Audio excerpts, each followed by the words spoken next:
Hello students. ये हमारी polity की फर्स्ट क्लास है। तो इसमें हम पॉलिटी के बेसिक कॉन्सेप्ट्स पढ़ेंगे। तो मैंने इसमें एनसीईआरटी यूज की है। आज हम इसका बेसिक कॉन्सेप्ट पढ़ते हैं, उसके बाद जो अगली क्लासेस आएंगी उसमें हम स्टैंडर्ड बुक से ही पढ़ेंगे, लक्ष्मीकांत से। अगर कोई कॉन्सेप्ट यहाँ पे नहीं कवर होता है तो वो आगे क्लासेस में हो जाएगा। तो यहाँ पे हम क्या क्या पढ़ेंगे वो है, जैसे कि पॉलिटी का फाउंडेशन क्या है, डेमोक्रेसी क्या है एंड कॉन्स्टिट्यूशन क्या है, इसकी हमें जरूरत क्यों पड़ी, इसके इंस्टीट्यूशंस क्या क्या हैं, थ्री लेवल ऑफ गवर्नमेंट है तो वो कौन कौन सी है, एंड गवर्नमेंट कैसे चलती है, कौन गवर्न करता है, इनकी वैल्यूज क्या क्या है, इक्वलिटी है, सेक्युलरिज्म है, डाइवर्सिटी है, जेंडर इक्वलिटी है, कौन सा है जो बेसिक कॉन्सेप्ट हैं जिनको हम चेंज या ऑल्टर नहीं कर सकते हैं और जिनको हमें सेंटर में रख के ही सारे रूल्स बनाने होंगे। नाउ चैलेंजेस एंड सॉल्यूशंस क्या क्या हैं।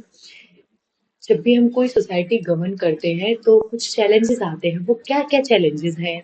गवर्नमेंट जो है वो ऑन पेपर ही तो नहीं वर्क कर रही है, वो रियल में भी वर्क कर रही है या नहीं, और ये यूपीएससी के लिए कैसे हमारे लिए एक फाउंडेशन बनाता है, उसके आगे हम पढ़ेंगे। So what is polity? आपको लग सकता है कि हम पॉलिटी क्यों पढ़ते हैं, पॉलिटी की जरूरत क्या है, एंड गवर्नमेंट क्या है, हमें गवर्नमेंट की जरूरत ही क्यों है, सब लोग ऐसे ही क्यों नहीं रह सकते हैं बिना गवर्नमेंट के। सो हम ना एक छोटी सी स्टोरी से स्टार्ट करते हैं यहाँ पे।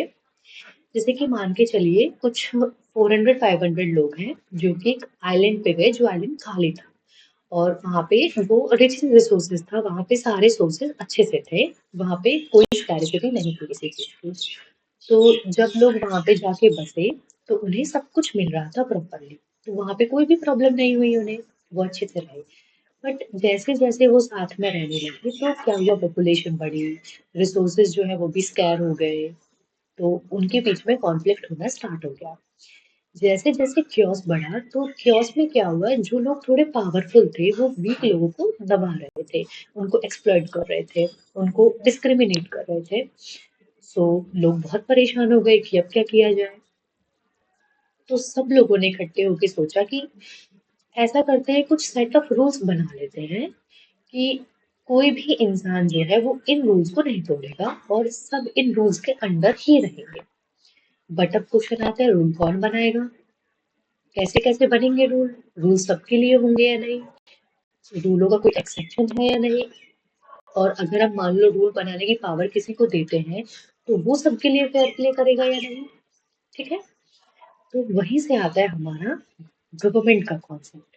जैसे कि इंडिया एक इतना वास्ट कंट्री है, इसमें भी बहुत डिफरेंट वैरायटी के लोग रहते हैं। ठीक है, अब मान के चलिए, अगर मान लो गवर्नमेंट ना हो, कोई रूल ना हो, तो कोई भी किसी को भी दबाएगा, कोई किसी को एक्सप्लॉइट ना करे, इसीलिए गवर्नमेंट होती है। तो गवर्नमेंट क्या है कि लोग अच्छे से किसी सोसाइटी के अंदर रहे, रूलफुल रहे एंड पीसफुल रहे, इसलिए हमें पॉलिटी की जरूरत पड़ती है और गवर्नमेंट की जरूरत पड़ती है। तो इसी सब की जो स्टडी है कि गवर्नमेंट कैसे, गवर्नमेंट क्या है, गवर्नमेंट कैसे वर्क करती है, गवर्नमेंट क्या करेगी, उसी को हम पॉलिटी बोलते हैं। ठीक है, नाउ पॉलिटी क्या है, what is polity? Study of governance, government कैसे काम कर रही है, गवर्नेंस क्या क्या है, तो वही है polity. So it explains how political system in government actually work in practice. ये हमें ये दिखाता है कि कोई भी सोसाइटी, कोई भी गवर्नमेंट, कोई भी पॉलिटिकल सिस्टम कैसे एक साथ काम करते हैं, कैसे किसी सोसाइटी को पीसफुली रखते हैं, वो दिखाता है गवर्नमेंट, वो दिखाता है हमें पॉलिटी। एक्सप्लेन सोशल ऑर्गेनाइजेशन, ये हमें दिखाता है कि कोई भी जो सोसाइटी है वो कैसे बनती है, हम सोसाइटी के अंदर किसको पावर दें, किसको डिसीजंस लेने चाहिए, एंड सेट शेयर्ड रूल्स भी कुछ होने चाहिए कि इनको कोई भी वायलेट नहीं करे। नाउ अब क्वेश्चन आता है कि भाई पावर, अथॉरिटी एंड लॉ, ये तो बहुत बड़ी बड़ी चीजें हैं, तो ये हम किसको देंगे? ये मेनली हमारे बिल्डिंग ब्लॉक्स है। तो पावर एक ऐसे इंसान को देनी चाहिए जो कि सबके लिए इक्वली काम करे, जो कि किसी के लिए भी बायस्ड ना हो।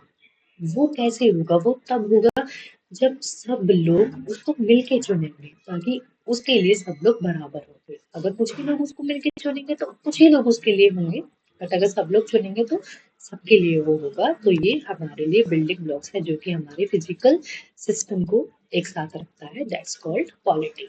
जैसे कि एक इसका सिंपल एग्जांपल से हम समझ सकते हैं कि क्लासरूम में मॉनिटर्स होते हैं, वो इसलिए होते हैं कि ये रूल होता है कि देखो टीचर है तो टीचर के सामने बच्चे चुप हैं, बट जैसे टीचर बाहर जाएगा तो बच्चे शोर मचाएंगे, बट ये रूल बना दिया गया है कि मॉनिटर खड़ा हो जाएगा और वो नाम लिखेगा। तो अगर मॉनिटर नाम लिखेगा तो टीचर आके वो अकाउंटेबिलिटी लेगा उससे, जो भी बच्चे बात कर रहे थे। तो टीचर के जाने से ऐसा नहीं, रूल चला जाता है, रूल रहता है वही, तो that's called polity. Okay, rules का सेट की स्टडी। Now democracy. डेमोक्रेसी क्या है? डेमोक्रेसी को हम लोकतंत्र बोलते हैं हिंदी में। डेमोक्रेसी इज मेनली, आपने पढ़ा भी होगा शुरू से ही, क्लास में फिफ्थ सिक्स से ही पढ़ाना शुरू कर देते हैं, to the people, by the people and for the people. इसका मतलब है कि गवर्नमेंट बाय पीपल, एक ऐसी गवर्नमेंट जिसको लोगों ने चुना है। पहले क्या होता था कि राजा महाराजा होते थे, उनके ही बच्चे राजा महाराजा बनते थे, तो वो लोगों से कोई सेट ऑफ रूल्स नहीं लेते थे कि आप हमें रूल्स कुछ दे दीजिए, हम उनके अकॉर्डिंग काम करेंगे, नहीं, वो खुद सबके लिए रूल्स बनाते थे। एंड बट डेमोक्रेसी में वैसा नहीं होता है। डेमोक्रेसी में लोग एक साथ आते हैं, वो कुछ लोगों को वोट करते हैं, वो लोग जो है तो उनके हित में रूल्स बनाते हैं, ठीक है, जिनको उन्होंने इलेक्ट किया है वो रिप्रेजेंटेटिव बनते हैं और दूसरों को के लिए रूल्स बनाते हैं कि उनके लिए एक फेयर प्ले रहे। सो डेमोक्रेसी में पावर जो है लाइज विद द पीपल, तो सॉवरेनिटी ऑफ पावर जो है वो लोगों के पास ही रहती है। जिस भी इंसान को वो चुनेंगे वो एक रूलर होगा, मतलब एक स्मॉल ग्रुप या रूलर के पास पावर नहीं है मेनली अगर देखा जाए तो। वो जो रूलर है या फिर जो स्मॉल ग्रुप ऑफ पीपल है, जैसे कैबिनेट है, एमपीज हैं, वो कैसे आए? क्योंकि लोगों ने उनको पावर दी है। So sovereignty is made with citizens. Now अब ये जो रिप्रेजेंटेटिव्स हैं, हमने अभी बोला कि रिप्रेजेंटेटिव्स आएंगे, तो वो रिप्रेजेंटेटिव कैसे आएंगे? इलेक्ट होके आएंगे, लोग उनको इलेक्ट करेंगे, देन वो रिप्रेजेंटेटिव्स वर्क करेंगे। So citizens choose their leaders through free and fair periodic elections, और हमारे इंडिया में इलेक्शंस हर 5 साल में होते हैं। देन जो भी अब इलेक्शंस हो गए, रिप्रेजेंटेटिव्स आ गए, बट वो रिप्रेजेंटेटिव्स जो है वो अकाउंटेबल रहेंगे टूवर्ड्स दोस्त जिन्होंने उनको इलेक्ट किया, जिन्होंने उनको रिप्रेजेंटेटिव बनाया। अगर वो अकाउंटेबल नहीं होते हैं तो वो लोग ही उनको वोट आउट कर देंगे बाद में, मतलब जब अगली बार इलेक्शन होंगे तो उनको वोट नहीं मिलेंगी और वो रिप्रेजेंटेटिव नहीं बन पाएंगे, तो उनको अकाउंटेबल होना पड़ता है। इंडिया जो है वो वर्ल्ड की सबसे बड़ी डेमोक्रेसी है, और ये हम इससे लगा सकते हैं क्योंकि जो 2014 के लोकसभा के इलेक्शंस हुए थे उसमें नियरली 270 मिलियन इंडियंस थे जो कि एलिजिबल थे फॉर वोटिंग, जो कि बहुत बड़ी डेमोक्रेटिक एक्सरसाइज है among all the countries. Now constitution क्या है? कॉन्स्टिट्यूशन इज एक रूल बुक है, संविधान है। संविधान मतलब एक रूल बुक है जहाँ पे सारे ही सारे रूल्स लिखे गए हैं। अब आप बोल सकते हो कि रूल बुक की क्या जरूरत थी? देखो, हमने जो स्टोरी पढ़ी थी अभी वो आइलैंड वाली, उसी पे हम लोग जाते हैं दोबारा। मान लीजिए वहां पे जितने भी लोग अवेलेबल थे उनको सबको पता है कि अच्छा ये रूल बन गए हैं, बट अबाउट कि वो रूल कहीं लिखे ही नहीं गए हैं, तो और लोगों को कैसे पता चलेगा कि ये रूल है या फिर ये करना है? तो इसके लिए एक रूल बुक लिखी जाती है जिसमें सारे रूल्स लिखे गए, ठीक है। It is the supreme law of land. जो कॉन्स्टिट्यूशन है वो पावर देता है गवर्नमेंट को और रिस्ट्रिक्ट भी करता है गवर्नमेंट को कि आप क्या कर सकते हैं towards the student citizens, and आप क्या नहीं कर सकते हैं अगेंस्ट द सिटीजन्स, ओके। और कॉन्स्टिट्यूशन सिटीजन्स को भी पावर देता है कि आपके क्या क्या राइट्स हैं, आपको क्या क्या मिलना चाहिए, दैट इज कॉल्ड हमारी rule. So every law, policy and government actions must confirm it in it. तो जो गवर्नमेंट है वो कोई भी रूल और रेगुलेशन बनाती है वो अकॉर्डिंग टू कॉन्स्टिट्यूशन ही होना चाहिए। ऐसा नहीं होना चाहिए कि अगर आप पावर में आ गए हो तो कुछ भी रूल बना सकते हो, वो अकॉर्डिंग टू कॉन्स्टिट्यूशन ही होना चाहिए। एंड ये कॉन्स्टिट्यूशन ही हमारा गवर्नमेंट का स्ट्रक्चर डिफाइन करता है कि जो गवर्नमेंट है उसमें डेमोक्रेसी रहेगी तो कैसी रहेगी, एंड रिपब्लिक है या नहीं है हम, गवर्नमेंट है वो कितने लेवल पे वर्क करेगी, जैसे एग्जीक्यूटिव, लेजिस्लेटिव, जुडिशरी, 3 स्टेजेस पे हमारी जो गवर्नमेंट है वो रूल करती है। तो ये सब कहाँ से प्रोवाइडेड है? कॉन्स्टिट्यूशन से। और लेजिस्लेचर, एग्जीक्यूटिव एंड जुडिशरी तीनों को पावर भी कॉन्स्टिट्यूशन से ही मिलती है। नाउ ये सिटीजन्स के राइट को प्रोटेक्ट करता है एंड ये बताता है कि स्टेट क्या कर सकता है towards the citizen and against the citizen, नहीं कर सकता अगेंस्ट द सिटीजन। और ये सिटीजन्स को फंडामेंटल राइट्स गारंट करता है and no government can casually take away them. Government जो है तो उन रूल्स को या फिर उन राइट्स को हमसे नहीं ले सकती है जो कि बेसिक स्ट्रक्चर ऑफ कॉन्स्टिट्यूशन के अंदर है। अमेंडमेंट से भी, ये भी हमारा कॉन्स्टिट्यूशन ही प्रोवाइड करता है कि किसी भी गवर्नमेंट की आर्बिट्ररीनेस ना आ जाए लोगों के ऊपर। ठीक है, हमने जो अपना ये कॉन्स्टिट्यूशन है इसको 26 नवंबर 1949 में अडॉप्ट किया था, मतलब ये बन गया था, बट हमने इसको इन्फोर्स किया है फ्रॉम 26 जन 1950। एंड हमारा इंडिया का जो कॉन्स्टिट्यूशन है वो लॉन्गेस्ट कॉन्स्टिट्यूशन है of any sovereign country in the world. So अब हमारा आता है, हमने अभी पढ़ा कॉन्स्टिट्यूशन, ठीक है, तो कॉन्स्टिट्यूशन तो लिख गया, बट कॉन्स्टिट्यूशन में लॉज जो है वो चेंज होते रहते हैं। तो वो लॉज कैसे चेंज होते हैं? पार्लियामेंट क्या है? पार्लियामेंट कैसे किसी भी लॉ को चेंज कर सकता है? देखिए, जो हम इलेक्टेड रिप्रेजेंटेटिव्स चुनते हैं, एमपी जो है तो वो पार्लियामेंट में बैठते हैं, मेंबर ऑफ पार्लियामेंट। वो हमारे लिए नए नए लॉज बनाते हैं। ठीक है, तो वो लॉज कैसे बनाते हैं? उनका एक प्रोसीजर होता है। कुछ लॉज जो है तो वो सिंपल मेजोरिटी से पास होते हैं, कुछ स्पेशल मेजोरिटी से पास होते हैं। तो उनका क्या प्रोसीजर है वो पढ़ेंगे। अच्छा, इसको शुरू करने से पहले एक चीज पढ़ लेते हैं, bill and law. So bill and law में डिफरेंस होता है। बिल एक ड्राफ्ट है जिसको हम इंट्रोड्यूस कर रहे हैं, कि मतलब एक ड्राफ्ट लॉ है कि हम ये लॉ बनाने वाले हैं। तो जो बिल इंट्रोड्यूस हुआ है ड्राफ्ट लॉ, उसको बोलते हैं हम बिल। ठीक है, और इसको हम कहीं भी इंट्रोड्यूस कर सकते हैं, लोकसभा एंड राज्यसभा के अंदर। अब यहाँ पे एक और चीज कॉन्सेप्ट आता है, हम जो बिल है उनको लोकसभा या राज्यसभा के अंदर इंट्रोड्यूस कर सकते हैं, बट मनी बिल एक ऐसा बिल है जिसको हम सिर्फ और सिर्फ लोकसभा में ही इंट्रोड्यूस करते हैं, उसको हम राज्यसभा में इंट्रोड्यूस नहीं करते हैं।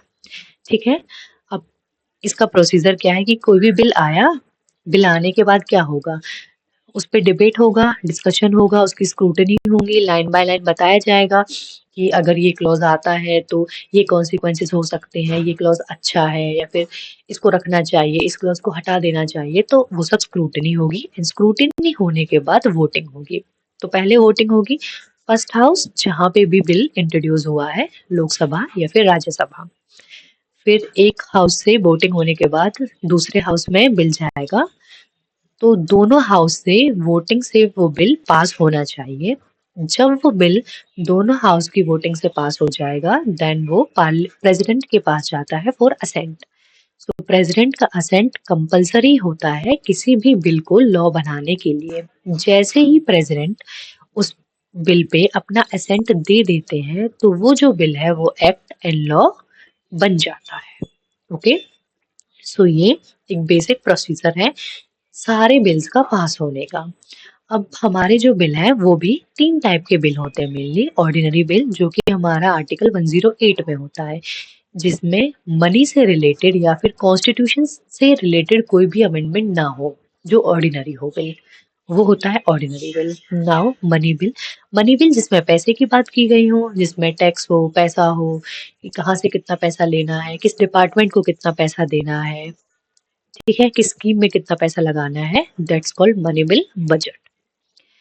एंड फिर आता है constitutional amendment bill. Constitutional amendment bill जो है उसका मतलब है कि वो बिल जो इंट्रोड्यूस किया गया है, जो हमारा कॉन्स्टिट्यूशन बनाया गया था, उसमें कुछ अमेंडमेंट करने के लिए, इस बिल को पास करने के लिए आर्टिकल 368 के अंदर गवर्नमेंट के पास पावर्स होती है कि वो किसी भी लॉ को अमेंड, मतलब किसी उनको अमेंड कर सकते हैं जो कि कॉन्स्टिट्यूशन में है, but basic structure of constitution को टच किए बिना ही उन्हें करना पड़ेगा।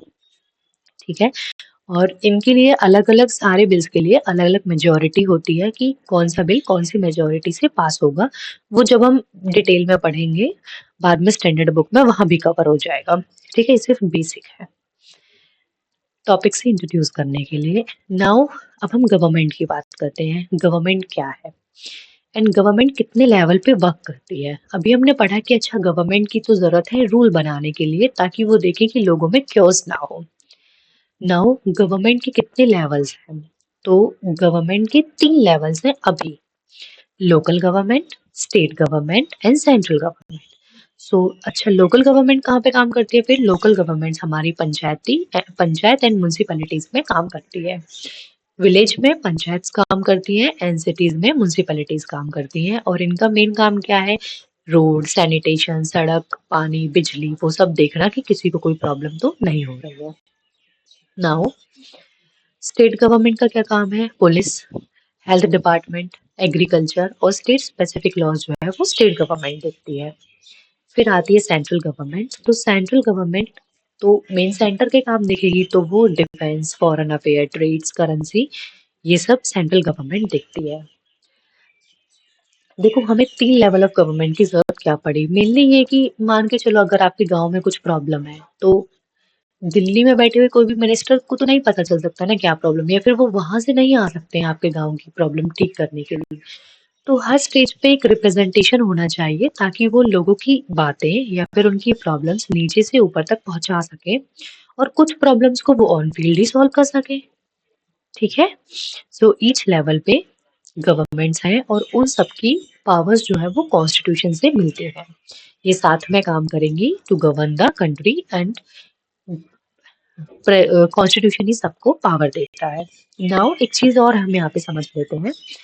मैंने अभी एक चीज बोली थी कि as of now local government भी है। 3 टीयर ऑफ गवर्नमेंट है, 3 लेवल ऑफ गवर्नमेंट है, बट स्टार्टिंग से ऐसा नहीं था।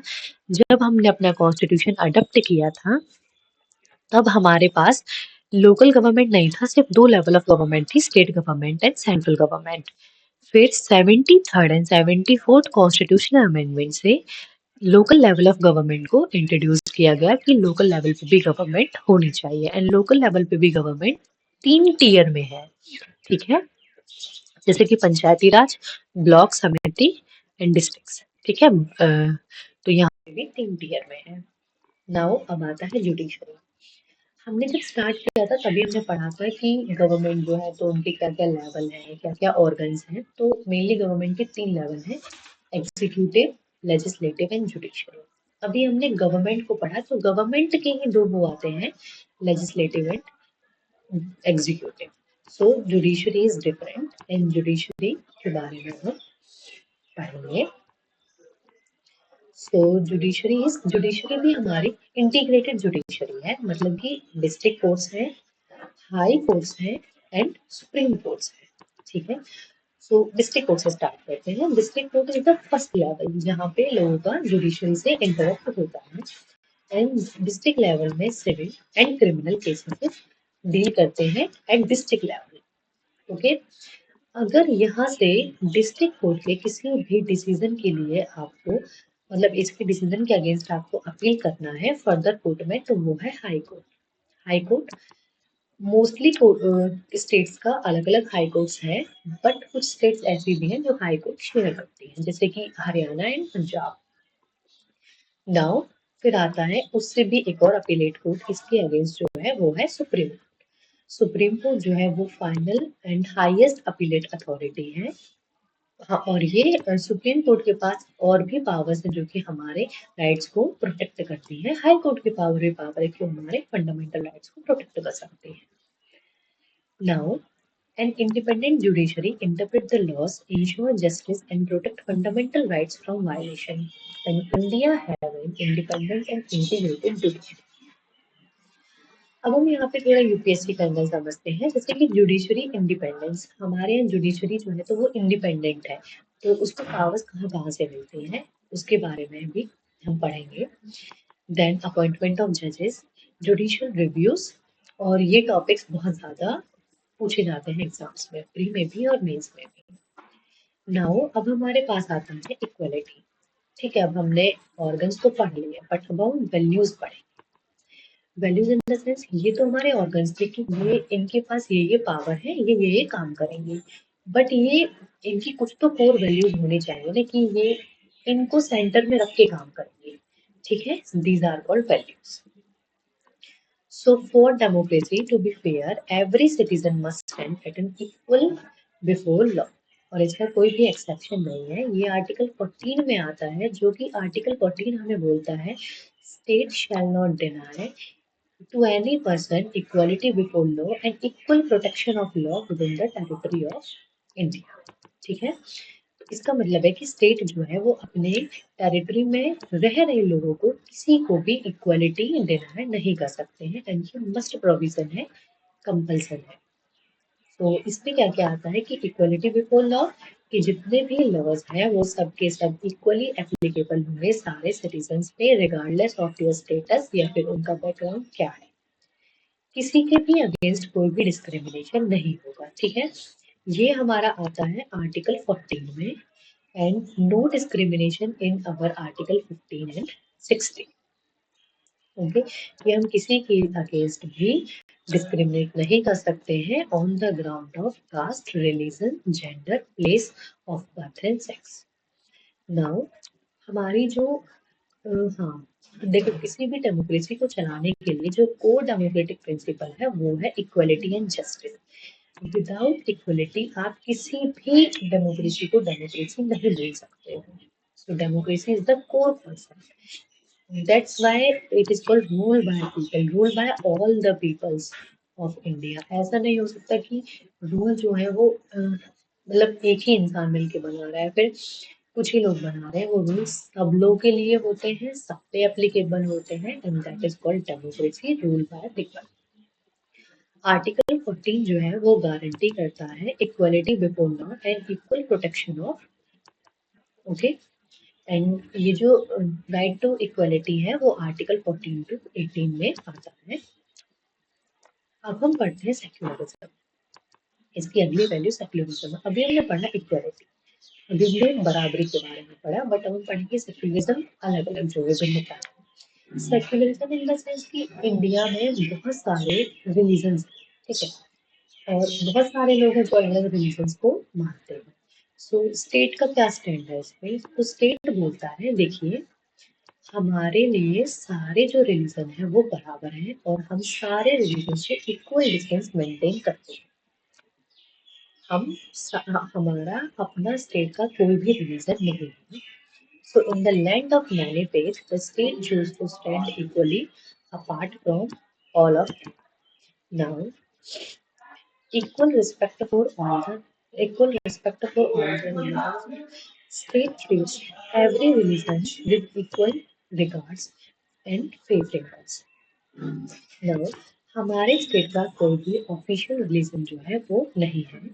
अनलाइक जैसे कुछ कंट्री जो है, तो इंडिया ने अपना कोई भी ऑफिशियल रिलीजन सेलेक्ट नहीं किया है कि ये हमारा ऑफिशियल रिलीजन हो. Freedom of belief. Every person of India have a right to freedom of belief, practice, propagate and propagation of any of the faith. And ये हमारा आर्टिकल 25 टू 28 में हमें मिलता है. ओके, अब इसका एक एग्जांपल हम ऐसे समझ सकते हैं कि जैसे दिवाली, ईद, क्रिसमस, गुरु नानक जयंती सबकी ही नेशनल हॉलीडेज होते हैं. तो किसी को भी कोई एक्स्ट्रा प्रिविलेज नहीं दिया जाता.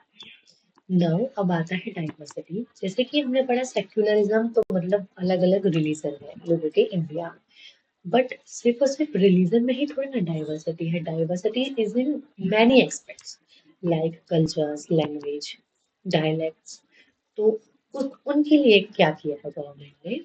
गवर्नमेंट ने जो भी मतलब कुछ जो लैंग्वेजेस हैं उनको रिकॉग्नाइज किया है in schedule 8 of the constitution. उसमें हमारी 22 लैंग्वेजेस हैं जो कि शेड्यूल्ड है. So India is one of the most diverse nation and earth in every sense. So जो डाइवर्सिटी है वो हमारे लिए वीकनेस नहीं है बल्कि एक स्ट्रेंथ है. And diversity is protected and celebrated rather than suppressed. Okay. So एक डाइवर्सिटी से ये भी होता है कि लोगों के अंदर टॉलरेंस आती है, लोग दूसरे के रिलीजन को उनकी लैंग्वेज को समझते हैं एंड दूसरे के लिए टॉलरेंट भी रहते हैं। मैंने अभी बताया जैसे कि इंडिया में सेकंड 22 लैंग्वेजेस हैं, 8th schedule of the constitution and 100 of most dialects हैं, बट हम फिर भी एज एन सिंगल कंट्री ही अच्छे से रह रहे हैं। एंड इंडिया की कोई भी ऑफिशियल लैंग्वेजेस तो हैं बट स्टेट लैंग्वेजेस नहीं, ठीक है। इंडिया की कोई स्टेट लैंग्वेज नहीं है, ये हमारी स्टेट लैंग्वेज है। नाउ अभी हमने इक्वलिटी की बात की, अब हम बात करेंगे जेंडर इक्वलिटी की, हम बात करते हैं।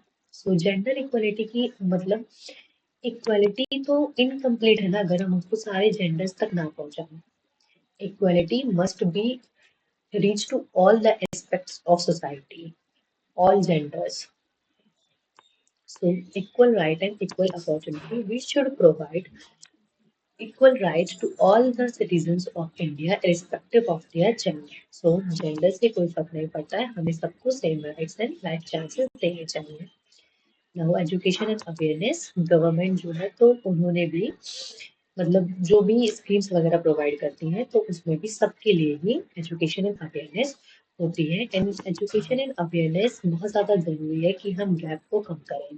किसी भी सोसाइटी को अगर स्ट्रॉन्ग होना है या फिर डेवलप होना है तो उसके लिए विदाउट डिस्क्रिमिनेशन ऑफ जेंडर या फिर रिलीजन, कास्ट आगे बढ़ना बहुत ज़रूरी है, तभी कोई भी सोसाइटी जो है तो वो डेवलप हो सकती है। नाउ रिमूविंग सोशल बैरियर्स को कैसे रिमूव करते हैं, जैसे कि गर्ल्स के अगेंस्ट स्पेशली पहले से कुछ कुरीतियां चली आई हैं, मतलब इवन जो प्रैक्टिसेस हैं वो चली आई हैं, तो उनको हटाने के लिए जैसे कि सती प्रथा और फीमेल फिटिसाइड था, तो उनको कम करने के लिए पर्दा सिस्टम था, इन सबको कम किया जाए। एंड जो ऑब्स्ट्रगल जो आ रहे हैं इनकी ग्रोथ में उनको भी कम किया जाए ताकि गर्ल्स को भी आगे बढ़ाया जाए। एंड इनके लिए गवर्नमेंट टाइम टू टाइम बहुत सारे कंपेन भी करती है, जैसे कि बेटी बचाओ बेटी पढ़ाओ भी गवर्नमेंट कंपेन है चाइल्ड सेक्स रेशियो को इम्प्रूव करने के लिए एंड गर्ल्स की एजुकेशन को प्रमोट करने के लिए। जेंडर रिलेटेड हमारा जो कॉन्स्टिट्यूशनल प्रोविजन है वो आर्टिकल 15 के क्लॉज 3 में आता है। एंड वेलफेयर स्कीम्स जो है वो भी एग्जाम में बहुत पूछी जाती हैं। नाउ हमारे पास आता है मार्जिनलाइजेशन। मार्जिनलाइजेशन क्या है, मतलब किसी को किनारे कर देना, मार्जिन पे कर देना।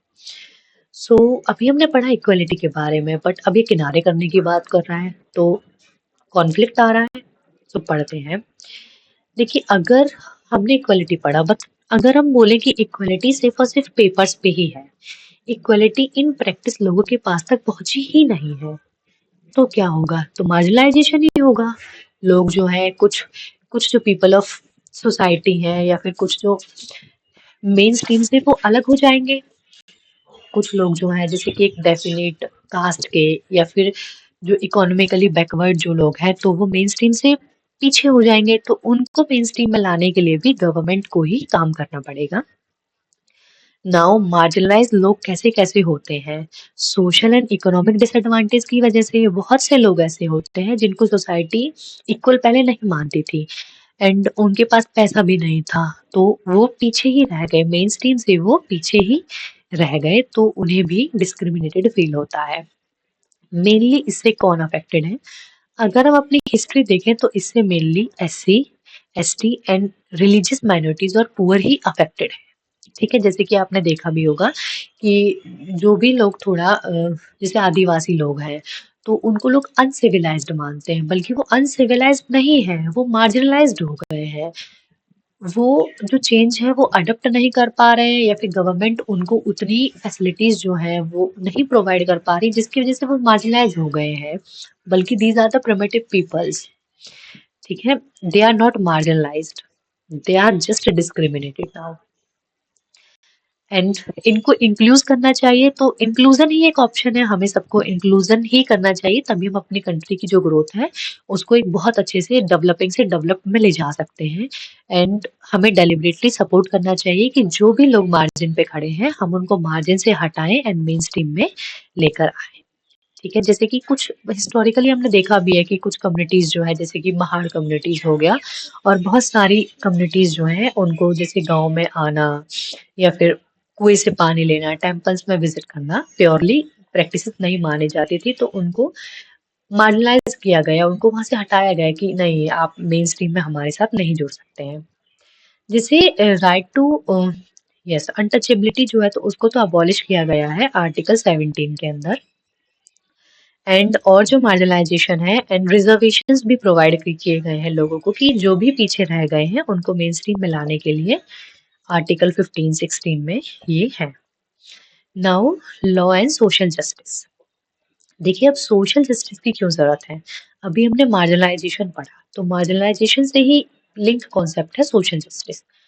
जो लोग मार्जिनलाइज्ड हैं, जो लोग पीछे रह गए हैं, तो हमारा काम है कि हम उन लोगों को जस्टिस दिलाएं। अगर कोई गरीब है तो हम उसको बेसिक नेसेसिटी प्रोवाइड करें, ताकि उसके साथ भी जस्टिस हो, वो जो अपनी बेसिक चीजें हैं लाइफ की, उनसे डिनाइड ना रहे। Okay, so laws are the tool of society uses to turn the promises of fairness into an enforceable reality. Now, अब हम जो वीकर सेक्शन है, तो उनको प्रोटेक्ट कैसे कर सकते हैं? अच्छा, आप ना इसके लिए एक छोटा सा एग्जांपल लेके चलते हैं। जैसे मान के चलिए, एक गरीब इंसान है और एक अमीर इंसान है, दोनों की फैमिली में कोई बीमार है। अब जो अमीर इंसान है वो तो प्राइवेट हॉस्पिटल में अपना इलाज करा सकता है, बट वही जो गरीब इंसान है वो अपना इलाज नहीं करा सकता है, because private hospitals are quite expensive. So वो क्या करें? अब वो मरने के लिए तो नहीं छोड़ सकते हैं, सो गवर्नमेंट उन्हें एज एन सोशल जस्टिस, जो बेसिक नेसेसिटी ऑफ लाइफ है, वो उन्हें प्रोवाइड करती है। And basic necessity of life क्या है? पानी, खाना, सड़क, वो उन्हें बेसिकली सबको प्रोवाइड किया जाता है, एंड ये गवर्नमेंट की ड्यूटी है उनको प्रोवाइड करना। सो लॉ इसलिए बनाए जाते हैं ताकि वो वल्नरेबल जो लोग हैं उनको बचा सके, जो एक्सप्लॉइट हो रहे हैं उनको एक्सप्लॉइटेशन से बचा सके। ठीक है, सोशल जस्टिस का मेन काम यही है। ये फेयरनेस इंश्योर करता है। जैसे कि मैंने अभी बताया कि लोग जो है वो, गरीब लोग अगर इलाज भी नहीं करवा पा रहे हैं, तो वो फेयरनेस, इक्वलिटी हुई ही नहीं। हमें एटलीस्ट उनको इतना तो इक्वलिटी प्रोवाइड करनी पड़ेगी कि आपको जो बेसिक नेसेसिटी है वो प्रोवाइडेड रहे, ताकि आपके साथ फेयरनेस रहे। ठीक है, now justice as a lived value. Equality and justice जो है वो डेली लाइफ में हमें एक्सपीरियंस करना चाहिए, ना कि उसको सिर्फ और सिर्फ डिक्लेयर कर देना चाहिए। अगर हम बेसिक नेसेसिटी ही प्रोवाइड नहीं कर पा रहे हैं, तो हम कोई इक्वलिटी किसी को प्रोवाइड नहीं कर पाएंगे। जैसे इसमें राइट टू इक्वलिटी एक्ट आया था 2009 में, जो कि जिसने क्या किया था, गवर्नमेंट ने 6 से 14 साल के बच्चों के लिए एजुकेशन जो है उसको फ्री एंड कंपलसरी एजुकेशन कर दिया था, regardless of any caste, religion, race and gender. सब लोग जो है वहाँ पे कंपलसरी एजुकेशन ले सकते हैं, स्टेट की तरफ से, जैसे स्टेट डिसाइड करती है वैसे। ओके, हमारा ये जो सोशल जस्टिस है, इसको हम डीपीएसपी में और भी डिटेल्स में पढ़ते हैं। तो इसको जब हम डीपीएसपी पढ़ेंगे बाद में डिटेल में, तो हम इसको वहाँ पे भी पढ़ेंगे। ठीक है, in detail. Now government policies. अभी हमने पढ़ा कि गवर्नमेंट जो है तो वो सोशल जस्टिस कर रही है। ठीक है, लेकिन गवर्नमेंट सोशल जस्टिस में तो सिर्फ बेसिक नेसेसिटी प्रोवाइड कर सकती है, कि जो और लोगों के पास है, जो कि आपसे रिसोर्स में रिच है और आपके पास नहीं है। बट गवर्नमेंट कुछ पॉलिसीज भी प्रोवाइड भी निकालती हैं, जिससे कि आपका अपलिफ्टमेंट हो सकता है, या फिर जो बेसिक चीजें हैं वो आपको सब्सिडाइज फॉर्म में या फिर फ्री में मिल सकते हैं। ठीक है, जैसे कि सबसे पहला तो इसमें वेलफेयर स्कीम्स ही पढ़ते हैं। जैसे वेलफेयर स्कीम्स निकाली जाती हैं, और वो इसीलिए होती है कि जो भी वल्नरेबल है या फिर नीडी पीपल हैं, उनको हम मेन जो चीजें हैं वो दे सकें, जैसे कि पानी, खाना, हवा एंड हॉस्पिटल, हेल्थ केयर, वो सब हम सब्सिडाइज रेट पे मिल सके। जैसे कि पीडी सिस्टम जो है वो फ्री में और या फिर सब्सिडाइज में वो राशन बांटते हैं, जैसे कि 2 रुपए किलो चावल, 2 रुपए किलो गेहूँ, वो सब मिलता है। तो that are also in the welfare schemes, जो कि गवर्नमेंट पॉलिसीज के अंदर ही आती है। ओके, नाउ गवर्नमेंट जो है, तो जिनका रिप्रेजेंटेशन नहीं हुआ है एडिक्वेटली, या फिर जो मार्जिनलाइज सोसाइटी है, उनके लिए कुछ रिजर्वेशन पॉलिसीज भी निकालती है, कि आपका यहाँ पे रिप्रेजेंटेशन नहीं हुआ है, इट्स ओके, हम आपके लिए सीट रिजर्व करते हैं in education and job both, जो भी डिसएडवांटेजेस ग्रुप है उनके। इससे क्या होगा? इससे इक्वालिटी कम नहीं हो रही है, इससे इक्वालिटी बढ़ेगी। क्योंकि देखिए जो लोग पहले से ही पीछे हैं, अगर मान के चलिए आप ये दो लोग हैं, ये रिच हैं, ये पुअर है, अगर आप इन दोनों को सेम ही रिसोर्सेज सेम ही इक्वलिटी देते हैं तो ये कभी भी इक्वल नहीं हो पाएंगे, क्योंकि ये तो पहले से ही आगे है, ये इंसान पीछे है, तो आप इसको पहले आगे लाओगे फिर इसको बराबरी कर सकते हो। ठीक है, so this is called equity. Okay, now reducing inequality. So inequality को रिड्यूस करना ही हमारा एक गोल है, जिसको हम पॉलिसीज के थ्रू मतलब अप्लाई करना चाहते हैं। ठीक है, रिजर्वेशन पॉलिसीज जो है वो आर्टिकल 15 के सब क्लॉज 4 में, 16 के सब क्लॉज 4 में भी दी गई है, एंड ये 16 के सब क्लॉज 2, 3 एंड 4 में। और इसके लिए हमें रिजर्वेशन के लिए तो एक लैंडमार्क जजमेंट भी आई थी इंदिरा साहनी केस की, वो भी हम बाद में पढ़ेंगे। ठीक है, now role of government. So government का क्या रोल है? अभी हमने पढ़ा गवर्नमेंट बन गई, गवर्नमेंट ने लॉ बनाए, गवर्नमेंट ने ये बनाया, गवर्नमेंट ने वो बनाया, बट गवर्नमेंट का रियल लाइफ में क्या रोल है, गवर्नेंस क्या है? ठीक है, so all these institutes and values came together in one place, और फिर ये गवर्नमेंट की तरह फंक्शंस करते हैं। देखो गवर्नमेंट का जो मेन जो काम है वो है लॉ बनाना, लॉ बनाना, रूल्स बनाना, सोसाइटी को ऑर्गेनाइज रखना और सोसाइटी को गवर्न करना। ठीक है, वो है गवर्नमेंट का main motto. Then it provide services, ये असेंशियल सर्विसेज भी प्रोवाइड करता है सिटीजन को, जो कि मार्जिनलाइज्ड है या फिर जो वल्नरेबल है, जिसकी हमने अभी पढ़ा सोशल जस्टिस में। ठीक है, स्कीम्स जो करते हैं। और और क्या काम है इनका? लॉ एंड ऑर्डर मेंटेन करना, ये देखते हैं कि सोसाइटी में पीस है या नहीं, लॉ जो है वो फेयरली एंड कंसिस्टेंटली एप्लीकेबल सबके ऊपर हो रहे हैं या नहीं। जैसे इसका एक सिंपल सा एग्जाम्पल है, मान के चलिए आप एक गांव में रहते हैं, आपके यहाँ गड्ढे ज्यादा हो गए हैं या फिर लाइट नहीं आ रही है गांव में, तो आप किससे बोलोगे? आप सरपंच से बोलोगे। अगर आप किसी भी म्यूनसिपल, आप किसी भी सिटी में रहते हैं तो आप किसी भी म्यूनसिपल वालों को बोलोगे कि हमारे यहाँ लाइट नहीं आ रही है, ये है, तो वो लोग ठीक करेंगे। स्ट्रीट लाइट खराब हो गई या कुछ भी, या फिर मान लीजिए आपने कोई पुलिस कंप्लेंट कर दी, आपको आप एफआईआर कर रहे हैं, तो आप पुलिस वालों को बोलोगे कि एफआईआर के अगेंस्ट में काम कीजिए, उस पर एक्शन लीजिए, जो भी हमने एफआईआर में लिखा है, ठीक है, उनको अरेस्ट कीजिए। वो सब आता है पॉलिटिक्स के अंदर। सो अब तक जैसा कि हमने पढ़ा, तो उसमें आपको एक चीज समझ में आई होगी कि हमारे यहाँ लेजिस्लेटिव, एग्जीक्यूटिव एंड जुडिशरी अलग अलग हैं, और इनका इनको जो फंक्शंस हैं, जो पावर्स हैं, वो भी अलग अलग बनी हुई हैं कि लेजिस्लेचर को ये काम करना है। लेजिस्लेचर मेनली रूल्स बनाते हैं, एग्जीक्यूटिव्स उन रूल्स को एग्जीक्यूट करते हैं on the ground level, and judiciary justice दिलाने के लिए कि किसी के साथ भी कुछ गलत होगा तो उसको जस्टिस जुडिशरी। ठीक है, पब्लिक फैसिलिटीज क्या है?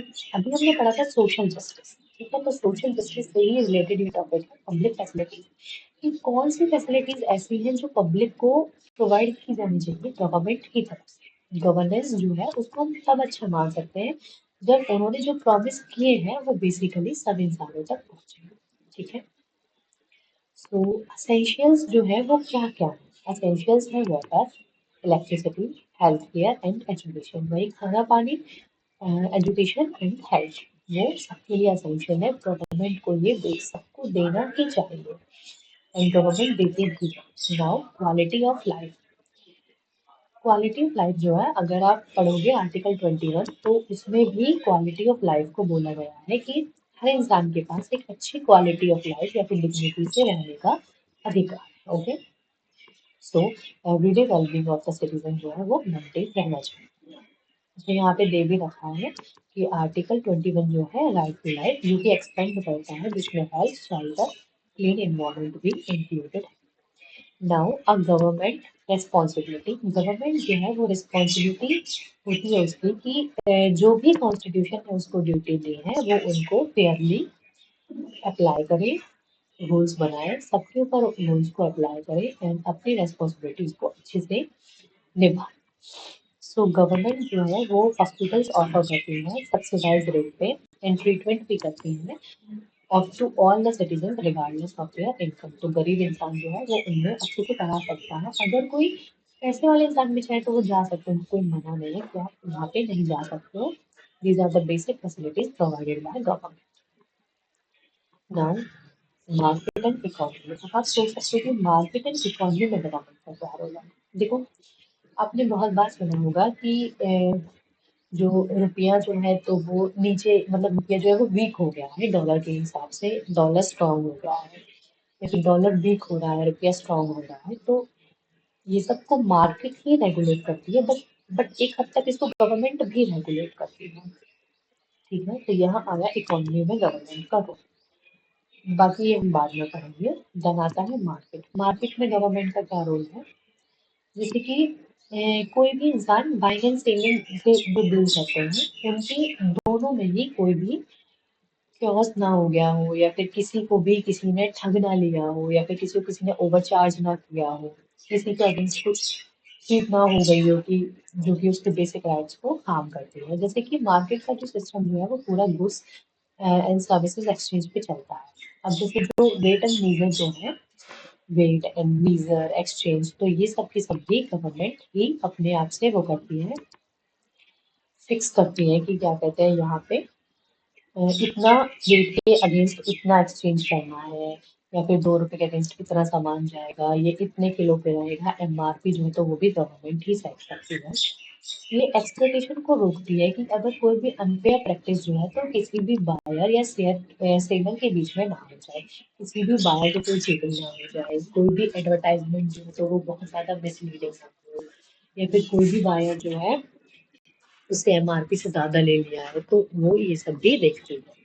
नाउ ये फेयर प्रैक्टिसेस देखती हैं कि कस्टमर और जो सेलर है तो दोनों के बीच में सब कुछ सही है या फिर नहीं, या फिर किसी का भी कोई हार्म या एक्सप्लॉइटेशन तो नहीं हुआ। जैसे कि कंज्यूमर प्रोटेक्शन एक्ट 2019 जो है वो बोलता है कि अगर किसी भी बायर या सेलर के साथ कोई भी, मतलब किसी भी कंज्यूमर के साथ अगर कोई भी अनफेयर प्रैक्टिस हुई है, उसे ज़्यादा चार्ज किया गया है, उसे कोई भी डिफेक्टिव प्रोडक्ट दिया गया है, तो वो कंज्यूमर कोर्ट में जा सकता है और उसको उसका कंपनसेशन मिलेगा। ठीक है, और इसके लिए बहुत सारी जो बॉडीज हैं वो बनाई जाती हैं, जैसे कि कॉम्पिटिशन कमीशन ऑफ इंडिया जो है वो कंज्यूमर कोर्ट्स बनाए जाते हैं ताकि वो वहाँ पे जा सके और उनको रिड्रेसल मैकेनिज्म के अंदर अपना कंपनसेशन या फिर जस्टिस मिल सके। नाउ आता है मीडिया। देखो, हमने अभी पढ़ा था कि गवर्नमेंट जो है तो उसके 3 ऑर्गन हैं, और वो जो 3 ऑर्गन है वो क्या क्या है। लेजिस्लेटिव है, एग्जीक्यूटिव है एंड जुडिशरी है। ठीक है, हमने यही पढ़ा था। सो अब हम एक और, मतलब अब थोड़ा वो बोलते हैं कि मीडिया जो है तो उसको फोर्थ पिलर फर्स्ट क्वेश्चन बोला जाता है। सो मीडिया को जनता की आवाज भी बोला जाता है। मीडिया क्या करती है।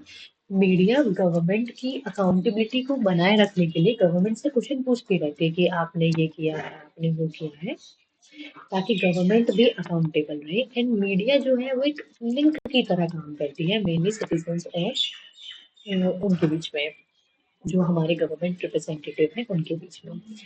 वो क्या करती हैं कि अगर गवर्नमेंट ने कोई भी पॉलिसीज या फिर कुछ भी चलाया है तो वो उसके बारे में सिटीजन्स को बताएंगी, उसकी पब्लिसिटी करेंगी, इवेंट्स को बताएंगी, डिस्कशंस को बताएंगी, ये चीज़ ऐसे हुई है, ये लोगों के हित में है या नहीं, ये काम ऐसे हुआ है, ये उनको बताएंगी। एंड जो जनता के सवाल है, जो भी उनके साथ गलत हो रहा है, वो उनसे भी पूछेंगी कि आप ये काम क्यों नहीं कर रहे हैं, ये क्यों नहीं कर रहे हैं। तो media plays a vital role in ensuring accountability from the government. ये इन्वेस्टिगेट भी करती है। एंड मीडिया का काम सिर्फ यहीं पे नहीं होता है क्वेश्चन पूछने का, बल्कि मीडिया ने बहुत सारे स्कैम्स भी एक्सपोज किए हैं कि जैसे न्यूज़पेपर का स्कैम हुआ था, या फिर करप्शन के जो स्कैम होते हैं वो भी मीडिया एक्सपोज करते हैं। सो मीडिया जो है वो स्कैम्स भी एक्सपोज कर रही है एंड पब्लिक वर्क फेलियर का भी रिपीटेडली बोल रहे हैं कि गवर्नमेंट से कि आपने ये ऐसा क्यों किया है, आपने ये ऐसा क्यों किया है। So media is the fourth pillar of democracy alongside with legislature, executive and judiciary. Okay, so हमारा जो पॉलिटी का जो बेसिक कॉन्सेप्ट था वो इतना ही था। अभी हम जो अगले क्लास में पढ़ेंगे तो स्टैंडर्ड बुक से पढ़ेंगे। बट अभी ना मैं आपको थोड़ा-सा दे देती हूँ जिस्ट कि हम क्या-क्या पढ़ेंगे, कैसे-कैसे पढ़ेंगे, किसके अंदर क्या-क्या चीज़ें आती हैं। अभी हमने पढ़ा है तो उसके अंदर अभी हम क्या-क्या पढ़ेंगे। जैसे अभी हमने पढ़ा कॉन्स्टिट्यूशन, कॉन्स्टिट्यूशन क्या है? तो अभी हमने सिर्फ ये पढ़ा है। इसके बाद हम क्या पढ़ेंगे? कॉन्स्टिट्यूशन कैसे बना, इसके अंदर प्रीएम्बल क्या है, इसके अंदर फंडामेंटल राइट्स क्या है, डीपीएसपी क्या है, अमेंडमेंट कैसे कैसे होती है, कौन सी मेजोरिटी से कौन सी अमेंडमेंट हम लोग कर सकते हैं, मनी बिल कैसे इंट्रोड्यूस होता है, तो ये सब हम इन डेप्थ पढ़ेंगे। ठीक है। फिर जैसे पार्लियामेंट हमने पढ़ा तो पार्लियामेंट का पढ़ेंगे कि पार्लियामेंट कैसे बनी थी, पार्लियामेंट कब से काम कर रही है, पार्लियामेंट के सेशन कितने कितने के होते हैं, कितने कितने टाइम के होते हैं, एंड पार्लियामेंट जो है वो रिजॉल्व होती है या नहीं, कौन सा हाउस रिजॉल्व होता है, कौन सा नहीं होता है, कितने टाइम्स के बिल इंट्रोड्यूस होते हैं, कौन सा लेजिस्लेटिव प्रोसीजर हम फॉलो करते हैं, पार्लियामेंट्री कमेटीज हैं तो कितनी हैं, किस किस का क्या क्या रोल है। देन लेवल ऑफ गवर्नमेंट में अभी हमने पढ़ा है कि 73rd एंड 74th अमेंडमेंट से हम उसको लेकर आए थे, जो हमारा जो लोकल लेवल ऑफ गवर्नमेंट है, बाकी हमारा सेंटर एंड स्टेट जो है तो वो पहले से ही था, ये हमने अपना कॉन्स्टिट्यूशन अडॉप्ट किया था। बट हम इसके बाद पढ़ेंगे कि फेडरलिज्म क्या है, centre state and local government एक साथ में कैसे काम करती हैं, कैसे कोई रूल अगर सेंटर पे बन रहा है तो उसको स्टेट पे भी लागू किया जाता है, हम ये सब पढ़ें। ठीक है। देन जुडिशरी में भी फिर हम डिटेल में पढ़ेंगे कि जुडिशियल रिव्यू क्या है, पीआईएल क्या है, कॉलिजन सिस्टम क्या है, एंड लैंडमार्क जजमेंट्स कौन कौन सी हैं वो सारे पढ़ेंगे। देन इक्वलिटी एंड जस्टिस हमारा कौन कौन से आर्टिकल में आता है, हमारे पास कौन कौन से राइट्स हैं, कौन कौन सी रिजर्वेशन पॉलिसी है, कितने केस लॉज है, रिजर्वेशन को कितने परसेंट तक रखना चाहिए, वो सब भी हम पढ़ेंगे।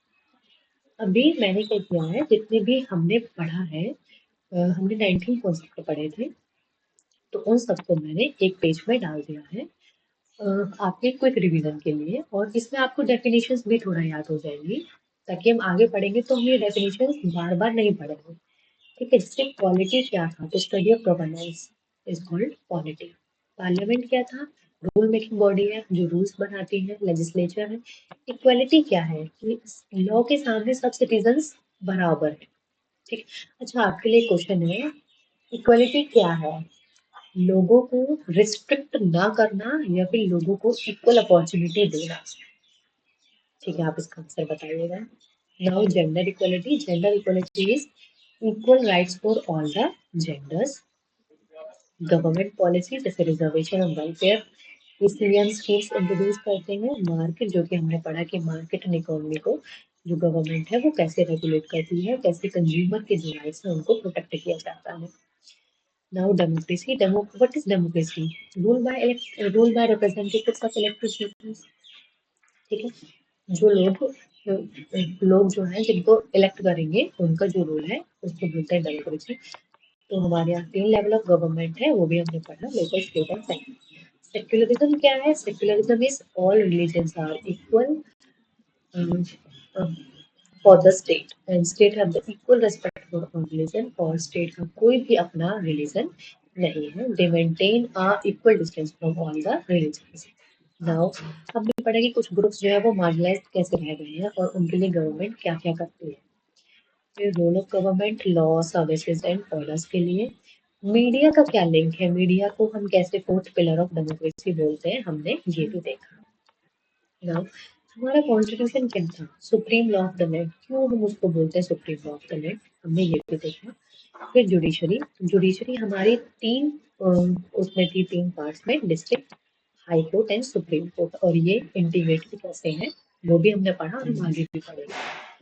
नाउ डाइवर्सिटी, डाइवर्सिटी कैसे कैसे है, कल्चर्स में डाइवर्सिटी है, लिंग्विस्टिक डाइवर्सिटी है, डायलेक्ट में डाइवर्सिटी है, बट हम फिर भी एक ही नेचर।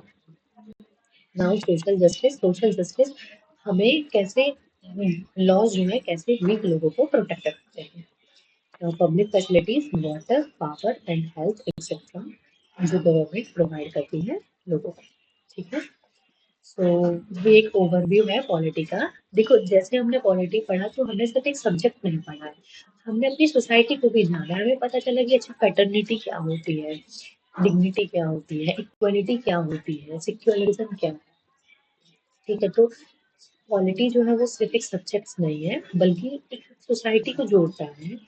एंड पॉलिटी इंश्योर करता है कि जो हमारी सोसाइटी एंड स्टेट है उसकी स्मूथ फंक्शनिंग चलती रहे। Democracy, equality, justice, equality and ये इसके बेसिक कॉन्सेप्ट हैं जिनको हम नहीं छेड़ सकते हैं, जो कि कोर प्रिंसिपल्स हैं जिनके ऊपर ही पूरा हमारा जो कॉन्स्टिट्यूशन है वो बेस्ड है। हमारे स्ट्रॉन्ग इंस्टीट्यूशंस जो हैं वो क्या है, गवर्नमेंट है, पार्लियामेंट है, जुडिशरी है, जो कि एक नेशन को स्ट्रॉन्ग बनाते हैं। ओके, सो कल से हम स्टैंडर्ड बुक के ही टॉपिक करेंगे, तो मैं लक्ष्मीकांत कवर करना स्टार्ट करूंगी। Thank you. अगर कोई भी प्रॉब्लम हो तो आप कमेंट सेक्शन में जरूर बताइएगा।